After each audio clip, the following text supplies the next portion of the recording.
ang kabalintunaan ng sibilisasyon, ang mga aral na natutunan sa Pilipinas. Sa payak nitong anyo, ang inyong sistema ng pampublikong transportasyon ay isa lamang magulong panggagaya.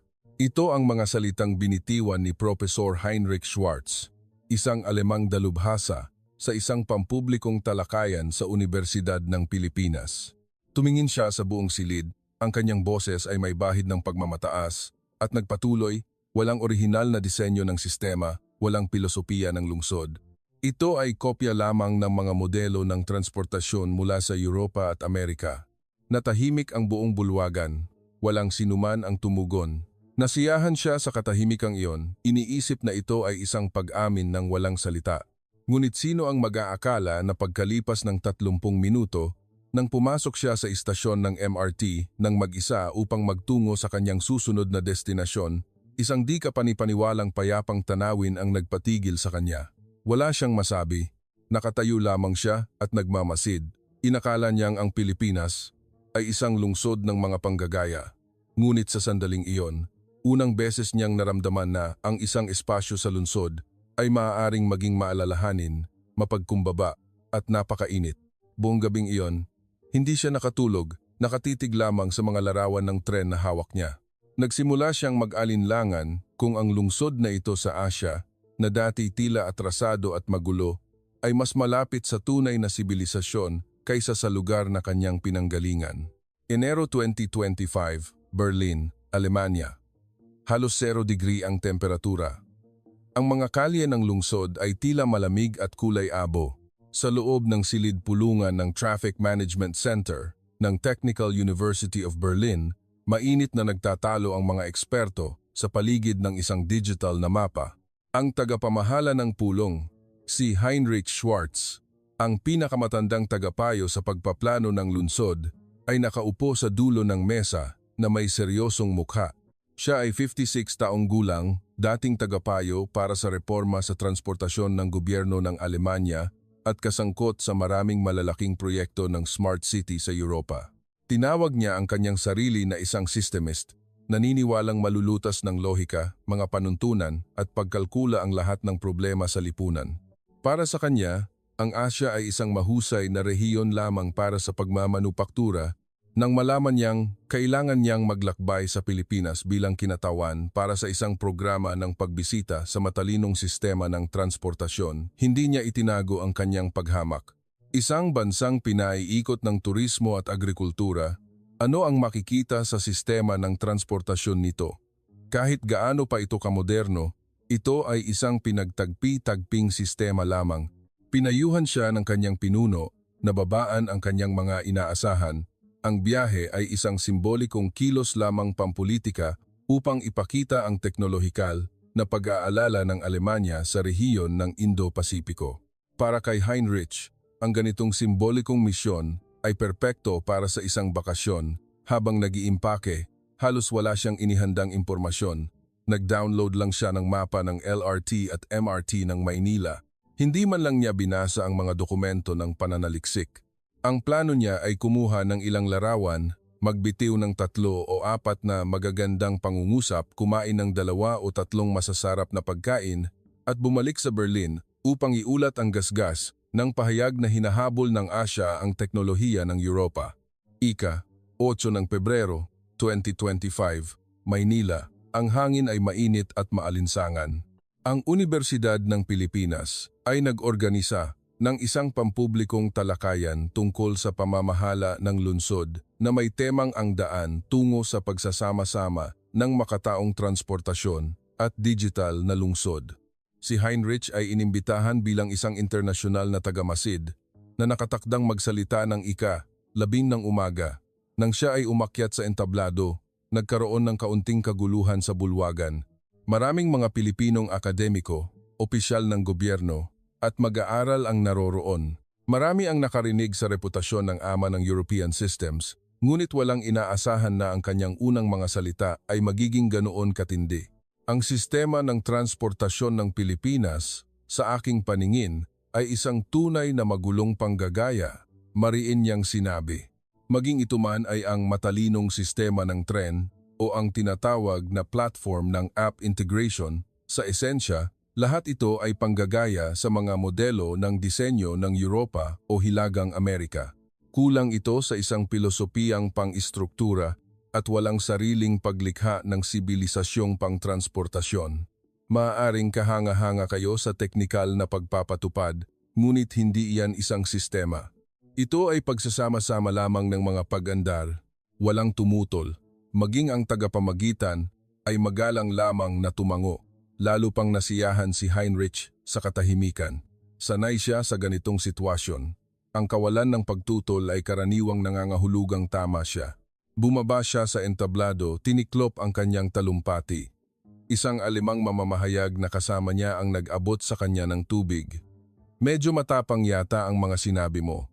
Nagkibit-balikat siya. Sinasabi ko lang ang totoo. Pinalamutian lamang ng Pilipinas ang sistema upang magmukhang mas mainit, ngunit sa esensya, ito ay panggagaya. Uminom siya ng tubig, ang kanyang tono ay may halong pagmamalaki. Ngayon, tingnan natin ang aktwal na sistema ng tren. Baka pati ang mga anunsyo ay isang binagong bersyon ng wikang Aleman. Pagkatapos ng panayam, tinanggihan niya ang serbisyo ng sasakyan na inihanda ng mga organizer at iginiit na sumakay ng tren ng mag-isa upang bisitahin ang sentro ng transportasyon ng lungsod. Gusto kong maranasan ang katotohanan, sabi niya. Ngunit sa totoo lang, gusto niyang maghanap ng mga kapintasan sa aktwal na lugar upang bigyan ng bigat ang kanyang mga naunang hatol. Birkirkpeshpem. Pumasok si Heinrich sa istasyon ng MRT Ayala. Ang platform ay napakalinis, halos walang makitang kapirasong papel. Ang mga guwardiya ng istasyon ay nakatayo sa mga sulok, mahinang ginagabayan ang mga tao. Walang sumisigaw, tanging ang mahinang tunog ng countdown timer sa itaas ng mga pinto ng platform ang maririnig. Sa tabi ng elevator, isang matandang lalaki na hirap maglakad ang tinutulungan ng isang boluntaryo. Likas niyang pinagmasdan ang uniforme at koordinasyon ng mga boluntaryo, sinusubukang humanap ng butas sa kanilang proseso. Ngunit ang eksena ay napakatahimik at sanay na hindi na niya ito nakuhanan ng litrato. Nang makarating siya sa platform, pinili niyang sumakay sa tren patungong istasyon ng Ortigas. Sinadya niyang iwasan ang rush hour. Iniisip na mas madaling makita ang tunay na kaguluhan sa labas ng mga oras ng kasagsagan. Bumukas ang mga pinto. Pumasok siya at sa sandaling tumayo siya sa gitna ng bagon, naganap ang pagbabago. Hindi gaanong karami ang tao sa loob, ngunit hindi rin ito walang laman. Ang bawat pasahero ay tahimik na nakaupo. Isang estudyante ang naglalaro sa kanyang telepono. Isang batang ina ang marahang tinatapik ang likod ng kanyang sanggol upang patulugin. Sa tabi ng bintana, isang delivery rider ang umidlip, nakasandal sa salamin. Ang pinakagulat niya ay walang nag-uusap. Kahit ang tunog mula sa mga earphone ay hindi marinig. Walang musika, walang malakas na anunsyo, walang ingay. Tanging ang makinis na pag-usad ng tren at ang paminsan-minsang ritmo ng mga ilaw sa tunnel. Ang bawat paghinto sa istasyon ay tumpak. Walang nagtutulakan, walang naguunahan sa upuan. Isang binatang nakasuot ang nakatayo malapit sa pinto.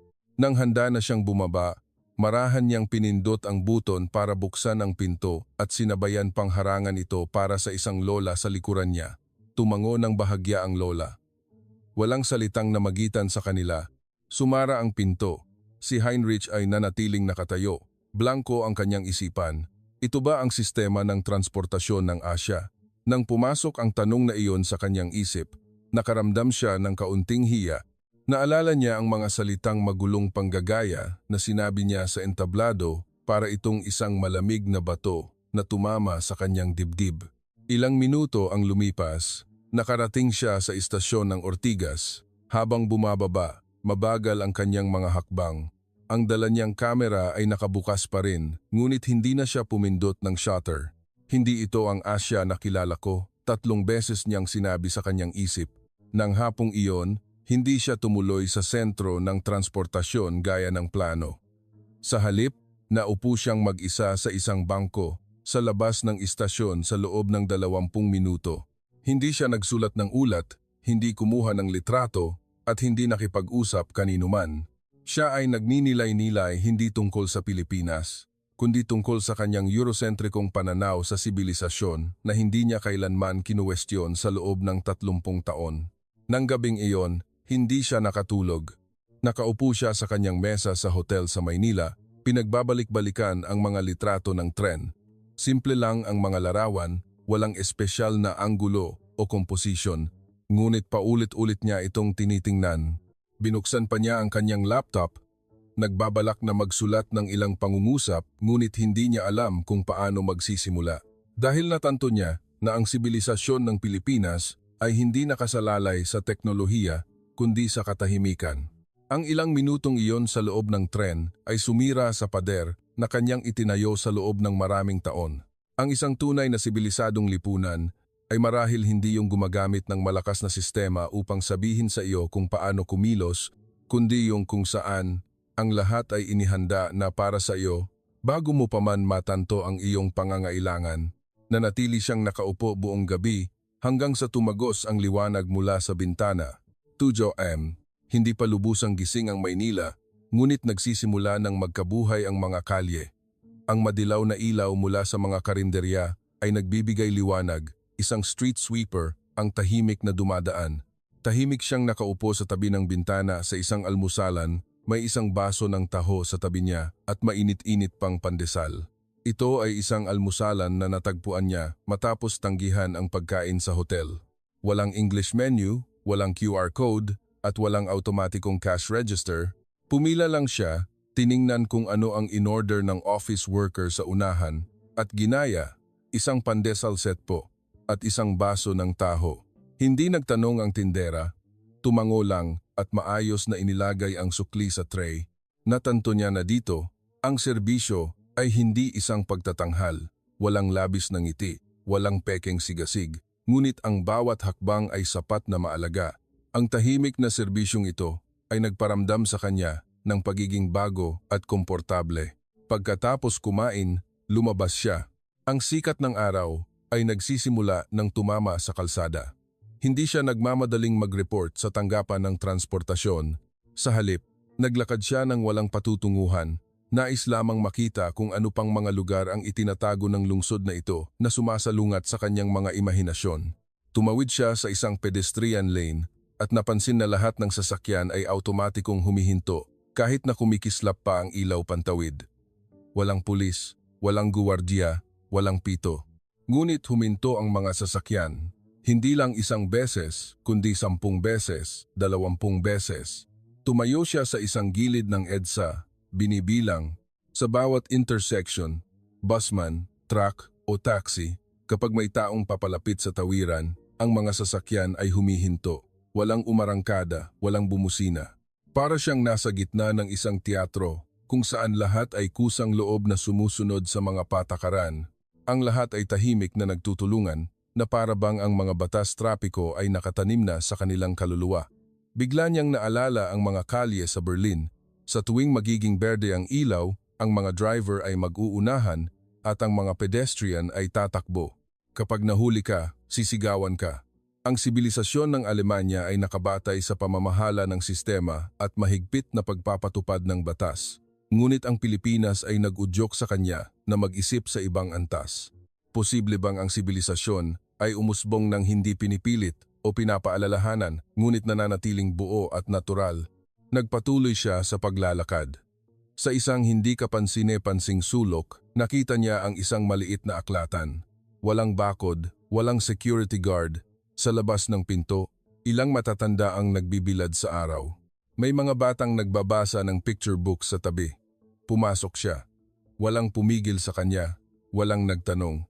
May mahinang amoy ng mga libro sa hangin. Malinis ang sahig, maayos ang mga estante, at malambot ang ilaw. Mga kabataan ang nakayuko sa kanilang takdang aralin. Mga bata ang dahan-dahang nagbubuklat ng libro. Maging ang service counter ay tahimik. Ang buong espasyo ay parang isang tahimik na pintig ng puso ng lungsod.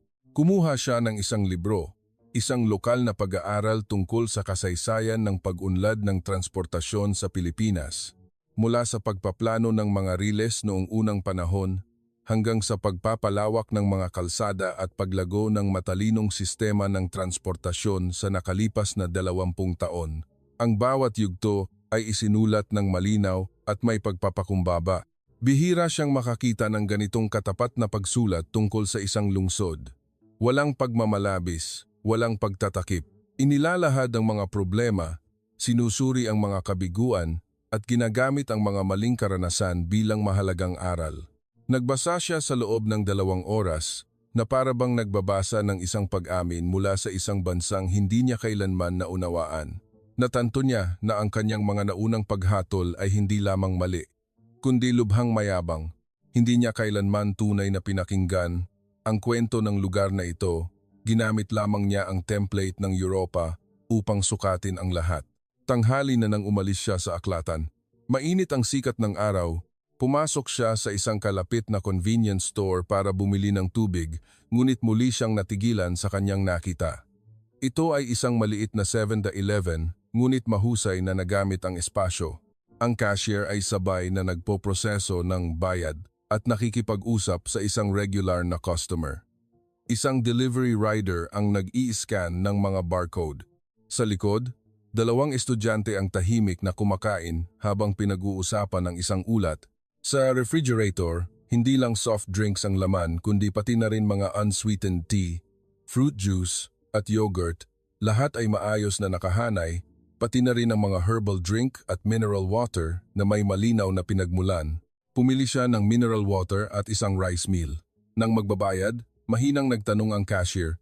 "Painitin ko po, sir?" "Hindi na, salamat," sagot niya. "Pwede bang kumain dito?" "Opo, sir. Sa tabi po may kutsara, tinidor at sarsa." Ang boses ay hindi matigas o malambot, parang nakikipag-usap sa isang kapamilya. Nakahanap siya ng upuan sa tabi ng bintana. Sa tabi niya ay isang janitor na nakauniporme, humihigop ng cup noodles. Napansin niya na pagkatapos kumain ng lalaki, iniligpit niya ang kanyang pinagkainan, itinapon ang basura at pinunasan ang mesa bago umalis. Walang pumigil o nagpaalala sa kanya. Ang eksenang ito ay muling tumama sa kanya. Sa Berlin, hindi ito mangyayari. Ang mga convenience store sa Europa ay mga functional na espasyo, hindi lugar para sa interaksyong panlipunan o tiwala. Ngunit dito, ito ay isang extension ng isang sumusuportang komunidad, isang maliit na sibilisadong lipunan. Sa wakas, naunawaan niya. Ang sibilisasyon ng Pilipinas ay hindi ang ipinagmamalaking high-tech, kundi ang pagtatago ng sistema sa bawat tila maliit na kilos. 3 p.m. Sa wakas, nakarating siya sa tanggapan ng Metropolitan Manila Development Authority. Binalak niyang gamitin ang kanyang katayuan bilang internasyonal na tagapayo upang ituro ang ilang mga problema. Ngunit pagpasok niya, naging tahimik siya. Ang sumalubong sa kanya ay hindi isang mataas na opisyal, kundi isang batang inhinyero, mga 30 taong gulang. Mahinahon ang kanyang boses, nagsasalita ng pinaghalong Tagalog at medyo pautal-utal na Ingles, ngunit ang kanyang presentasyon ay napakalinaw. Ipinakita niya kay Heinrich ang iba't ibang sistema ng pagkontrol sa trapiko, pamamahala ng green wave signal, isang real-time na platform para sa pagtugon sa aksidente, mga setting ng sistema para sa iba't ibang uri ng gumagamit ng kalsada, at maging isang modelo ng AI na hinuhulaan ang pag-uugali na nagbibigay diin sa mga tao, hindi sa mga sasakyan. Hindi ito isang simpleng panggagaya sa Europa, ito ay isang sistemang Pilipino na umunlad sa sarili nitong paraan, pinagsasama ang teknolohiya, humanidad, heograpiya at kultura. Matapos makinig, matagal siyang natahimik. Nagtanong ang inhinyero, "Mayroon po ba kayong mga mungkahi, sir?" Isang pangungusap lamang ang kanyang isinagot. "Ito ang unang pagkakataon na nakakita ako ng pamamahala sa trapiko na isinasama ang sangkatauhan sa mga kalkulasyon nito." Pagbalik sa hotel, binuksan niya ang kanyang computer. Sinimulan niyang i-edit ang ulat na inihanda niya. Binura niya ang mga salitang panggagaya, kopya, pinagtagpi-tagpi. Sumulat siyang muli, salita sa salita. Isinulat niya, ang transportasyon ng Pilipinas ay hindi isang panggagaya, kundi isang pagsisimula mula sa sarili nitong mga problema, gamit ang teknolohiya upang tahiin ang mga butas, at pagkatapos ay ginagamit ang kultura upang balutin ang matutulis na sulok. Mula sa mga pedestrian hanggang sa mga sasakyan, Mula sa matatanda hanggang sa mga kabataan, bawat detalye ay isinasaalang-alang ang tao. Hindi ang sistema ang kumokontrol sa tao, kundi ang sistema ang nag-aaruga sa tao. Matapos magsulat, isinara niya ang computer. Humiga siya sa kama ngunit hindi makatulog. Sumagi sa kanyang isipan ang mga mukha ng matatanda na nagbibilad sa aklatan, ang cashier na mahinang nagtanong kung gusto niyang painitin ang pagkain, at ang janitor na nagligpit ng sariling mesa. Ang mga detalyeng iyon ay hindi ang mga high-tech na sukatan na sanay siya. Ngunit ito ay sibilisasyon ng tao sa ibang antas. Nakaramdam siya ng hiya na hindi pa niya naramdaman dati. Bilang isang Aleman, buong buhay niyang ipinagmalaki na ang kanyang bansa ay simbolo ng sibilisasyon. Ngunit nang maranasan niya ito sa Pilipinas, natanto niya na ang sibilisasyon ay hindi kailanman tungkol sa lakas ng industriya o mga matalinong sistema. Ito ay tungkol sa mga sandali kung saan ang mga tao ay nag-aalaga sa isa't isa nang hindi kailangang paalalahanan. Nang gabing iyon, naupo siya sa balkonahe, umorder ng isang basong iced tea. Naalala niya ang kanyang unang araw at ang mga salitang panggagaya lamang. Naalala niya ang mayabang na talumpati na ibinigay niya. Binuksan niya ang kanyang email at sumulat sa mga organizer, humihiling ng isang impormal na sesyon ng talakayan sa mga mag-aaral. Nais niyang ipaliwanag ang kanyang tunay na pag-unawa sa sistema ng transportasyon ng Pilipinas sa publiko. At gusto rin niyang marinig kung paano tinitingnan ng mga kabataang Pilipino ang kanilang sariling lungsod. Sa sandaling pinindot niya ang send, nakaramdam siya ng gaan na hindi pa niya naramdaman dati. Dahil sa sandaling iyon, sa wakas ay binitiwan niya ang kanyang katayuan bilang isang dalubhasa sa sistema at naging isang mag-aaral na nagsisimulang tunay na maunawaan ang sibilisasyon ng ibang bansa. Ang pakikipagtagpo sa mga mag-aaral ay ginanap sa isang maliit na silid-aralan sa College of Social Sciences and Philosophy ng UP, 9:30 ng umaga ng Sabado. Nag-alala ang mga organizer na masyadong maaga at katapusan ng linggo. Inaasahan nilang hindi hihigit sa 20 estudyante ang darating. Ngunit nang pumasok siya sa silid at nakitang puno ang bawat hilera at may ilan pang nakatayo sa gilid, natigilan siya. Bumulong sa kanya ang tagapamagitan. Marami sa kanila ang nakapanood ng dokumentaryo mo sa BBC. At marami rin ang mga mag-aaral mula sa Departamento ng Urban Planning at Transportasyon. Nalaman nilang darating ka kaya gusto nilang marinig ang sasabihin mo. Sa sandaling iyon, nanginig ang kanyang puso. Nakita niya ang mga mukha ng mga kabataan na puno ng pag-usisa at pagpaparaya, walang puot o pangmamaliit. Inakala niyang huhusgahan siya dito dahil minamaliit niya ang sistema ng transportasyon ng Pilipinas sa publiko, tinawag itong isang panggagaya. Ngunit ang mga mag-aaral na ito ay hindi tumugon ng may galit. Tahimik lang silang nakaupo, naghihintay na siya ay magsalita. Huminga siya ng malalim. Bago ako dumating sa Pilipinas, simula niya, akala ko ang sibilisasyon ay istruktura, sistema, mga sukatan. Ang pagiging nasa oras ng mga tren sa Berlin, ang matipid na ilaw trapiko sa Stockholm, ang pamamahala ng nyebe sa Zurich. Ngunit sa nakalipas na ilang araw, nagsimula akong magduda sa mga pamantayang pinanghawakan ko sa loob ng 30 taon. Huminto siya sandali, tinitingnan ang bawat mag-aaral. Nakita ko ang mga tao sa tren na tahimik na nag-aalok ng kanilang upuan. Nakita ko ang isang batang may hawak na taho na pumapasok sa convenience store nang hindi nag-iingay. Nakita ko ang isang lolo na hawak ang kamay ng kanyang apo habang naghihintay sa ilaw trapiko, bumubulong. Hintay muna tayo sandali, apo. Nakita ko ang isang janitor na maingat na tinutupi ang kanyang ginamit na tissue pagkatapos punasan ang mesa. Sa mga eksenang iyon, walang teknolohiya, walang utos at walang mga patakaran. Naglakbay siyang mag-isa sa lungsod ng Baguio. Nais niyang bumalik sa lugar na unang gumulat sa kanya. Hindi siya nagpaalam sa anumang ahensya. Nag-book siya ng isang hotel malapit sa Session Road. Nagpaplanong manatili ng 3 araw, walang gagawin kundi maglakad-lakad. Sa gabi, naglakad siya sa isang eskinita at nakita ang isang ina na tinuturuan ang kanyang anak na tumawid sa kalsada. Tiningnan ng bata ang berdeng ilaw at nagtanong, "Pwede na po ba, Nay?" Ngumiti ang ina at tumango, ngunit mahigpit pa ring hinawakan ang kamay ng bata at sinabing, "Pero hintayin nating tuluyang huminto ang mga sasakyan bago tayo tumawid, ha?" Ang pangungusap na hintayin nating tuluyang huminto ay nagpatigil sa kanya. Hindi iyon tiwala sa sistema, kundi isang pag-unawa sa kalikasan ng tao. Gaano man kaperpekto ang sistema ng ilaw trapiko, hindi nito matatalo ang lalim ng isang simpleng turo. Kinabukasan, pumunta siya sa palengke at nakilala ang isang nasa katanghaliang gulang na lalaki na nagtitinda ng mga fruit shake. Ngumiti ang lalaki at nagtanong, "Saan po kayo galing, sir?" "Alemanya," sagot niya. Ngumiti ang lalaki. "Walang espesyal dito, sir. Magandang panahon lang at mababait na tao." Habang umiihip ang hangin, nakaramdam siya ng kakaibang kapanatagan, hindi proteksyon, kundi pagtanggap. Hindi pa niya ito naramdaman sa isang dayuhang bansa. Hindi mo kailangang patunayan kung sino ka para maging karapat-dapat sa respeto. Sa isang jeepney pabalik sa lungsod, isang binatilyo ang naglabas ng isang pirasong papel mula sa kanyang backpack at maingat na nagsimulang magsulat. Sumilip siya at nakita niyang ito ay isang application form para maging voluntaryo sa isang road safety brigade. Nakasulat sa form, sana ay makasama bilang voluntaryo sa tawiran ng paaralan upang tumulong sa kaligtasan ng mga kapitbahay.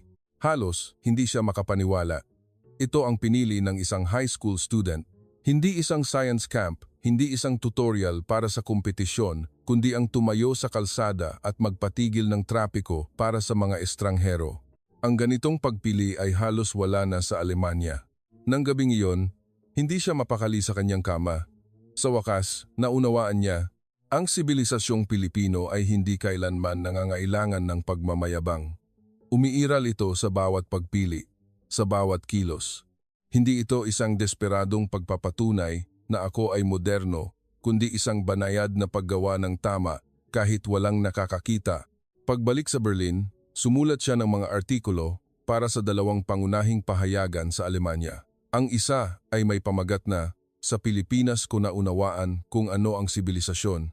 Ang isa naman ay, "Isang bagong pagtingin sa Asya." Nagdulot ito ng malawakang debate sa social media. Maraming Aleman ang nagkomento, "Hindi ka panipaniwala. Akala natin tayo ang modelo, ngunit nagpapanggap lang pala tayo." Kung ang sibilisasyon ay hindi nagmumula sa pagpapahayag kundi sa pang-araw-araw na kilos, tayo ba ay umurong na? Kinontak siya ng BBC, umaasang gawing serye ng dokumentaryo ang kanyang karanasan. Hindi siya agad pumayag. Sinabi lamang niya, "Handa akong mag-shoot, ngunit ayokong mag-interview ng mga kilalang tao. Gusto kong kunan ng mga bata sa tawiran, ang mga lolo't lola sa aklatan, at ang mga night shift na empleyado sa convenience store." Nagduda ang production team, may dating kaya iyon. Mariin niyang iginiit, iyan ang diwa ng sibilisasyong Pilipino. Matapos ipalabas ang programa, umulan ng komento mula sa iba't ibang bansa. Ngunit ang pinakatumatak sa kanya ay mula sa isang inang British. "Ang anak ko, pagkatapos mapanood ang dokumentaryo, ay sinabi sa akin, 'Nay, kung sa Pilipinas ako mag-aaral sa hinaharap, hindi ko na kailangang mag-alala sa pagpasok sa eskwela araw-araw.'" Matagal siyang natahimik matapos basahin iyon. Ilang buwan ang lumipas, inimbitahan siyang muli sa Pilipinas. Sa pagkakataong ito, mula sa pamahalaang lungsod ng Maynila upang maging pangunahing tagapagsalita para sa isang internasyonal na programa ng mga taga-Masid. Pumayag siya ng walang pag-aalinlangan. Sa sandaling tumapak siya sa lupain ng Pilipinas, hindi na siya ang Alemang dalubhasa na naghahanap ng kapintasan. Para siyang isang turista na bumalik sa isang pamilyar na tahanan. Ang una niyang pinuntahan ay hindi ang City Hall. Sumakay siya ng tren diretso sa istasyon ng Ortigas. Tahimik pa rin sa loob ng bagon. Maayos ang mga upuan. Ang mga pasahero ay nagbabasa, nagse-cellphone o tahimik na kumakain. Nakatayo siya, pinagmamasdan ang mga ilaw na mabilis na dumadaan sa labas. May isang damdamin na unti-unting namumuo sa kanyang puso. Nang dumating ang tren sa istasyon, hindi siya agad bumaba. Naupo siya muli, kinuha ang isang panulat at papel, at isinulat ang isang pangungusap. Dati, akala ko ang sibilisasyon ay isang perpektong dinisenyong sistema. Ngayon, alam ko na, iyon ay simula lamang. Ang tunay na sibilisasyon ay kapag hindi mo na kailangang paalalahanan, ngunit kusa mo pa ring pinipiling maging mabuti sa isang estranghero. Ang pangungusap na ito, ang naging paunang salita sa kanyang libro, Ang Kabalintunaan ng Sibilisasyon, lahat ng natutunan ko sa Pilipinas. Sa kanyang huling gabi, bumalik siya sa parehong convenience store. Bumili siya ng isang cup noodle, isang lata ng beer at isang rice meal. Bago ang cashier, hindi siya kilala. Mahina lamang nitong sinabi, "Painitin ko po, sir." Ngumiti siya. "Ako na po." Naupo siya sa tabi ng bintana, pinagmamasdan ang mga tao sa kalsada habang kumakain. Sa kanyang mga earphone, pinatugtog niya ang isang recording ng mga anunsyo sa tren na sadyang inirecord niya hindi para sa pananaliksik, kundi dahil namimiss niya ang tahimik ngunit matatag na tonong iyon. Lumalalim ang gabi. Ang ilaw sa convenience store ay nananatiling mainit. Sa labas, may mga taong dumadaan pa rin, bawat isa ay may sariling direksyon, ngunit walang kaguluhan. Bumulong siya sa sarili. Sa huli, ang sibilisasyon ay hindi tungkol sa pagiging tulad ng Europa. Ito ay kapag ang isang Europeo ay dumating dito at handang manahimik at magsimulang matuto muli. Tumingin siya sa isang sulok ng tindahan. May nakasabit na isang maliit na anunsyo. "Maaaring hindi kami ang pinakamoderno, ngunit sisikapin naming maging komportable ang lahat dito." Ngumiti siya. Ang sibilisasyon, sabi niya, ay ang pakiramdam na ito. Sa pagtatapos ng kuwento, hindi na siya isang dalubhasa, hindi isang tagamasid. Siya ay isa pang taong binago ng Pilipinas.